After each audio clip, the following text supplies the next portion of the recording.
So guys, simula akong mag-start ng Lyft nung January. And then nag-start ako mag-Uber ngayong second week ng August yata or last week. So papakita ko sa inyo yung kinita natin sa Lyft tsaka sa Uber. So nung nag-start na ako mag-Uber, hindi na ako masyadong nag-Lyft kasi nakapokus tayo sa Uber Kasi ang Uber mas malaki magbigay, may mga surge, yung Lyft kasi wala. So nung nag-start ako, pinagtiyagaan kong Lyft. Nung nakuha ko yung Uber, nag-Uber ako. So pero nag-Lyft pa rin ako, pero paminsan-minsan lang.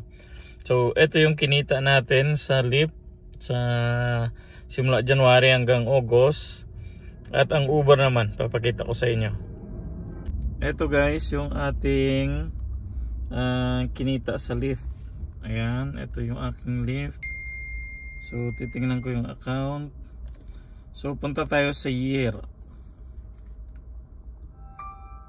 Ayan, matagal pa yun. Ayan, so simula January, nag-start ako January. Pinakamataas ko April is 8,000. So simula January hanggang August, kita mo hindi na ako nakapokus sa Lyft dito.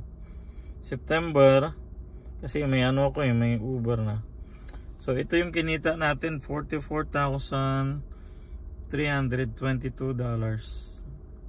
Yun yung kinita natin sa guys, sa Lyft sa loob ng simula January hanggang September, kasi tingnan mo October may na din.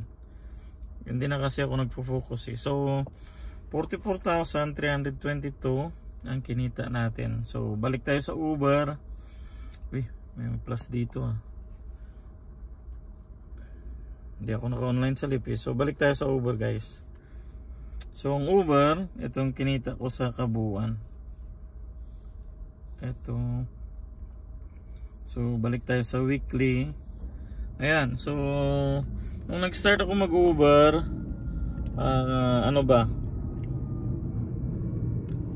nag-start ako mag-Uber is July. Yan lang kinita ko. So di pa ako dati nakapokus nito. 999, 1,000, no, tingnan mo. Kasi nga nagli-Lyft pa ako. So yung pag-shift mo from Lyft to Uber, mahirap kasi ang dami kong pasahero sa Lyft So tingnan mo, hindi pa ako nagpo-focus. Nung nag-start ako mag-focus sa Uber is September na. Pero yun yung mga kinita natin, 1,000. So nag-September, nag-start na ako mag-focus dito.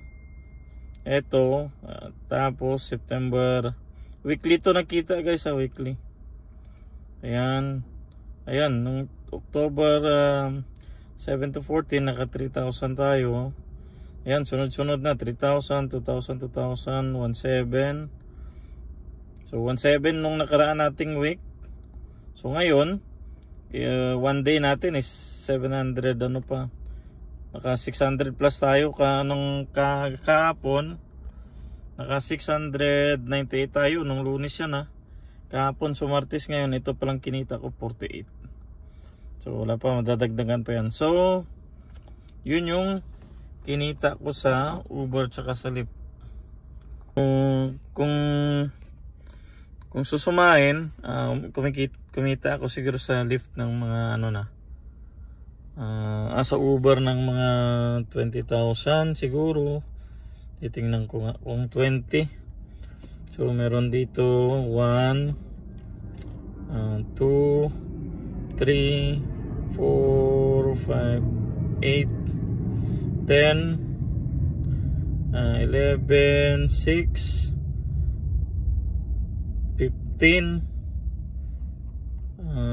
15 19 20 21 22,000 yung kinita natin sa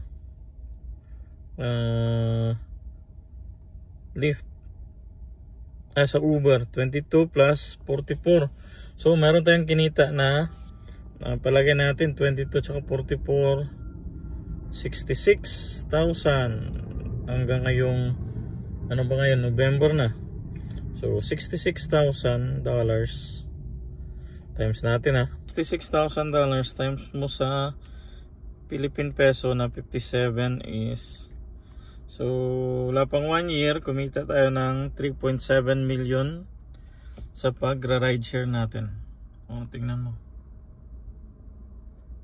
Yan.